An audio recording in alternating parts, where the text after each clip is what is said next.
Well, hello everyone. Welcome to our program. My name is Roberto Miranda, and I am here for Pray TV and the Covenant for New England.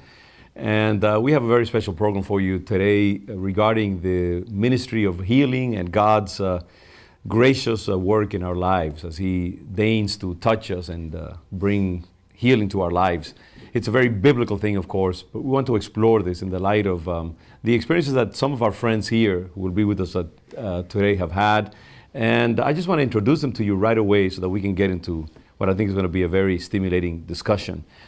We have with us today John Machado, who is a man that God uses in very extraordinary ways in healing.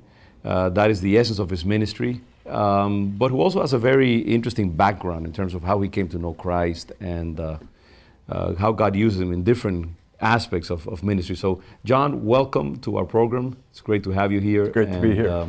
We'll come back to you in a moment. We also have Pastor Stephen Johnson with us of Fellowship Church in Dedham. And Stephen, great to have you with us. Thank you very much. And we have his wife, Sonia Johnson Lopez, as well.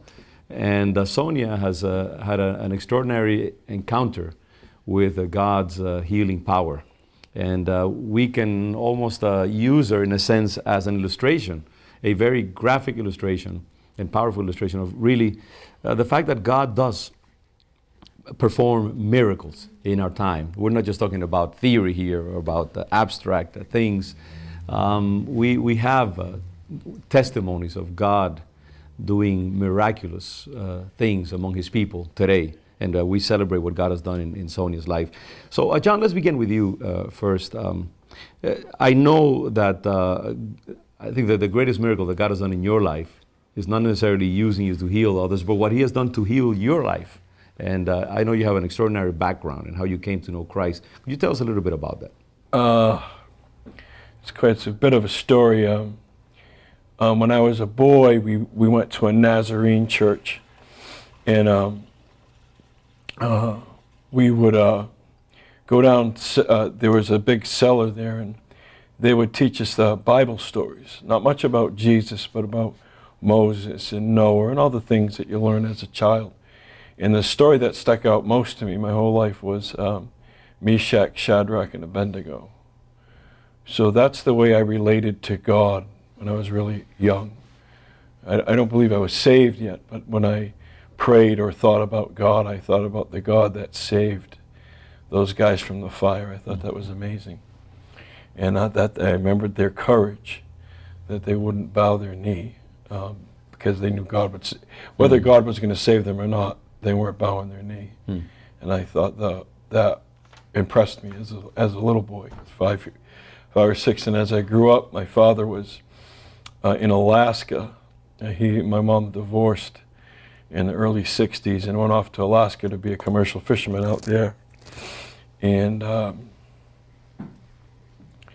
it was a real, it was just a lot of tragedy where I grew up.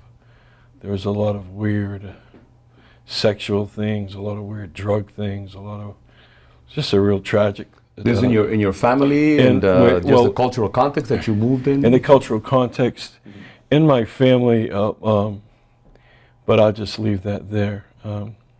It just wasn't a good place, and I didn't really realize it as abnormal until I got further away from it. And then I really began to, as I became older and saw other people and realized that there was something not normal about the way we grew up. Your family didn't know the Lord at all? No, my mother did, but she had 5 of us, so she worked constantly to raise us. So she wasn't home that much. She was the one who would get us to go to church and things like that, but my sister kind of raised me. And when I was about 15, when I was about 11, my mom tried to commit suicide, and I found her in the bathtub. And I didn't know what to do. She had taken a bunch of pills, so I dragged her out of the tub. I called the police, and they came and got her and took her away. And I wrote a letter to my dad in Alaska, and he came home. And he tried to begin to put our family back together. And that went on for a couple of years, and then he was lost at sea when I was 15. And so I became really angry with God and the whole concept of God after that. And I was really, I was into drugs. I was doing cocaine and heroin and heavy narcotics by the time I was 12. So I had all that in me already. And then I was in a park when I was about 16, 15, and a girl started to tell me about Jesus. And we'd go back and forth. I'd go there to actually sell drugs, sell pot, and she would come and talk to me. She knew me from high school, so she would talk to me all the time. And she knew I was really hurt about my dad, and she was a good girl. But I just didn't want to hear the thing about Jesus. I would argue with her about Darwinism and how we came from apes. And so you severed your connections with the church at some point in your early childhood after Yeah. attending those well, sessions. long before that, after we were extremely poor, and I just became. I got beat up a lot when I was a kid, and my family suffered a lot of violence. My sisters got beat up a lot, and there's just a lot of violence. So I figured if there was a God, he wasn't interested in us. So, I had a real attitude about the whole concept of a divine entity being a part of all this.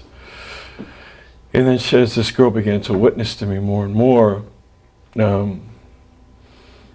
I began to soften a little bit. And then one day I said to her that her name was Peggy.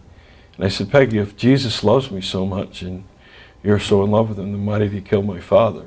Mm-hmm. And she quoted John 10:10 and said, the thief comes not before to steal, kill, and destroy. I am come that they might have life and have it more abundantly. And she never flinched. Like usually when I would ask her a question that was of depth, you could see it caused her a lot of anguish, but she was convinced.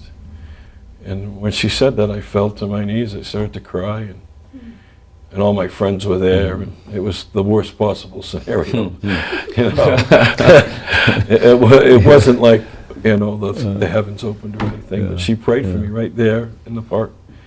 And then I was 15 then, and that's where it began. And that's where that seed. So really, what made the difference for you at that point is sort of realizing, well, it's not God here killing my father or taking him deliberately away from me, but the fact that it's also a demonic element in the world. You may not have processed it that way, but the idea is, God is not the only player in this I had never considered that scenario, possibility, that there was the devil killing people. So I was like, I had at least some place to put my anger for the moment. That's how I came to know Jesus. Yeah, but then, from what I understand, you also went through a lot of different stages of continuing every once in a while to have problems with the law and drugs and so on, and finally the Lord really taking a hold of you. Yeah, well, at first, when it first happened, I began to go to a home fellowship where they taught us that when we got saved, that we were to do the works of Christ. So I was dumb enough that I just believed that. So I went to the projects and thankfully you hadn't studied too much theology.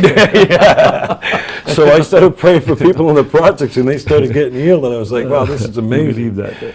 So I was in a drug house and we were all shooting drugs, and I said, I can't do this anymore. And I said, I'm going to this Bible fellowship tomorrow night. Who's with me?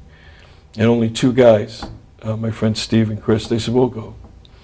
Can't be any worse than this. So the next day I went and found them. They were at a bar, and I started preaching in a bar room near my house, which I don't know how we got in there. We were all underage, but it's another story.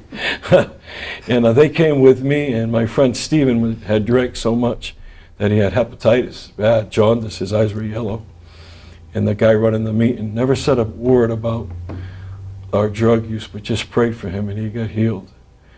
And we went there for months, and we still smoked pot. And he waited till we asked him about it. And when he asked him if this is wrong, he said, yeah, he showed us why. And then, so we stopped smoking pot, and then we stopped drinking. So that was like that for a few years. And then I went in the Marine Corps.